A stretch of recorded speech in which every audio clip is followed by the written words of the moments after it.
Hi welcome back to my channel. నేను సులీల. ఈరోజు ఎక్కడికి వెళ్తున్నాం అనుకుంటారా? హాస్పిటల్కి. ఎందుకంటే నాకు నిన్నటి నుంచి కొంచెం ఫీవర్ అనిపిస్తుంది.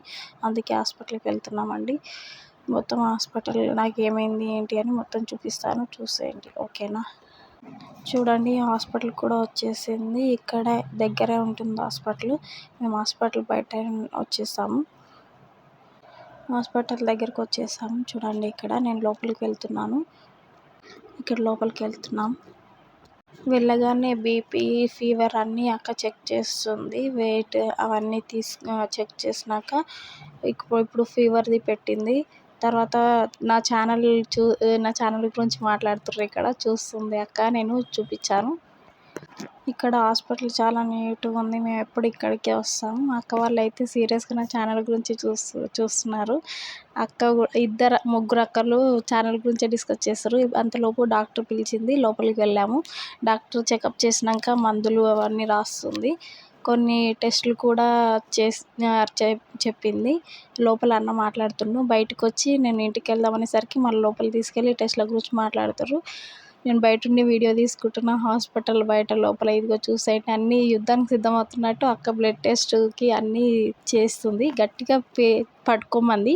ఒక చేతికి కాలేదు, ఇంకో చేతికి ఇదిగో చూడండి కూర్చుతుంది. నేను అసలు చూడండి వీడియో తీయొద్దని, కానీ నేనే వీడియో సీక్రెట్గా తీసుకున్నా. అక్క చెప్తానే ఉంది, ఇంకెంత తీసావు అక్క, ఇంకెంత తీసా అంటే అయిపోయింది అంటుంది అక్క. జ్వరంకి టెస్ట్ చేస్తున్నా అని చెప్పింది. సాయంత్రం వరకు రిపోర్ట్స్ వస్తాయని కూడా చెప్పింది. ఇంజెక్షన్ తీసినప్పుడు నొప్పి అనిపించలేదు, కానీ తీసేటప్పుడు అయితే ఎక్కువ నొప్పి అనిపించింది. ఇట్లా చిన్నగా బ్యాండేజ్ చేశారు. ఇదే నా ఫైల్. అన్ని టెస్టులన్నీ అయిపోయి ఇంటికి వెళ్తున్నాం బండి పైన. నా వాయిస్ నేను మాట్లాడుతుంటే మీకు తెలుస్తుంది కొంచెం నిన్నటికి ఈరోజుకి డిఫరెన్స్ తెలుస్తుంది కదా ఫ్రెండ్స్.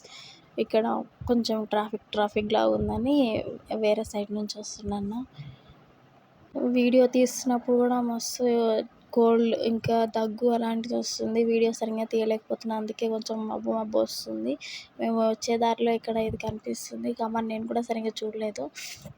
మేము వచ్చే దారిలో కొబ్బరి బోండాలు ఉన్నాయి, కానీ నేను అడగలేదు అన్నని తీసుకోమని. ఇది మా బాబు వాళ్ళ స్కూలు. అంత లోపలనే స్కూల్ వచ్చేసింది. స్కూల్ కూడా మీకు చూపిద్దామని చూపిస్తున్నాను. తర్వాత మా కాలనీలోకి ఎంటర్ అయిపోయాము. అక్కడ కూడా సైడ్ కొబ్బరి బోండాలు ఉన్నాయి, కానీ అడగలేదు, సైలెంట్గా వచ్చేసాం. ఇక తర్వాత తీసుకొస్తా అని అన్న చెప్పిండు. ఇప్పుడు ఫుల్ మస్తు ఎండ ఇలా ఉంది. అటువైనా మమ్మల్ని ఎటు పోనిస్తలేదు. మేము ఎటు వెళ్తే అటే వచ్చేస్తున్నాడు. ఇక చూసి అన్నం తీసుకొచ్చేసి సైడ్ నుంచి తీసుకొని వచ్చేసిండు. ఇంటికి వచ్చేసరికి పైన అక్క వాళ్ళు ఉన్నారు. అత్తమ్మ వచ్చి డోర్ తీసి మళ్ళీ పైకి వెళ్ళింది. మా చిన్నోడు నేను రాగానే చూసి హ్యాపీగా ఫీల్ అయ్యి లోపలికి వస్తున్నాడు లేదని చూస్తున్నాడు. లోపలికి వెళ్ళి బెడ్ మీద వండుకుంటున్నాం. మా అక్క మేము వచ్చేసరికి వంట అవన్నీ ప్రిపరేషన్ చేస్తుంది. మా అత్తమ్మ పచ్చడి తెచ్చిచ్చింది. లోపల బయటికి వెళ్ళి కిటికీలోంచి మొహం పెట్టి చూసిన ముఖం మొత్తం అద్దానికి అతుక్కుపోయింది. ఆడుకుంటుండే అట్లనే. నేను వీడియో తీస్తుంటే హ్యాపీగా ఫీల్ అవుతుంది, ఎంతసేపు ఎటు పోయినా అనేసి. వాడు వస్తాను ఏడ్చిండు, కానీ తీసుకుపోలే. హాస్పిటల్ కదా. మా అక్క డ్యూటీకి వెళ్ళడానికి బాక్స్ రెడీ చేసుకుంది. నేను మార్నింగ్ టిఫిన్ తినలే అని ఇప్పుడు తింటున్నా. మా అక్క డ్యూటీకి రెడీ అయ్యింది.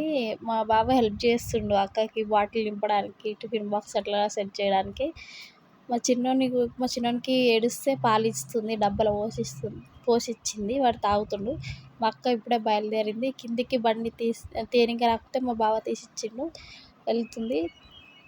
ఎవరు వస్తే అన్న మాట్లాడుతుండు. అక్క ఇప్పుడే బయలుదేరింది. ఇప్పుడు నెక్స్ట్ అన్న కూడా డ్యూటీకి వెళ్తాడు. అక్క డ్యూటీకి వెళ్ళేటప్పుడు అసలు చిన్నోడు ఏడుస్తాడు, ఎంతో హ్యాపీగా ఆడుకుంటుండు వాడు. ఇంకెవరైనా మన ఛానల్ని సబ్స్క్రైబ్ చేసుకోకుంటే ప్లీజ్ ఫ్రెండ్స్ సబ్స్క్రైబ్ చేసుకోండి. Bye friends.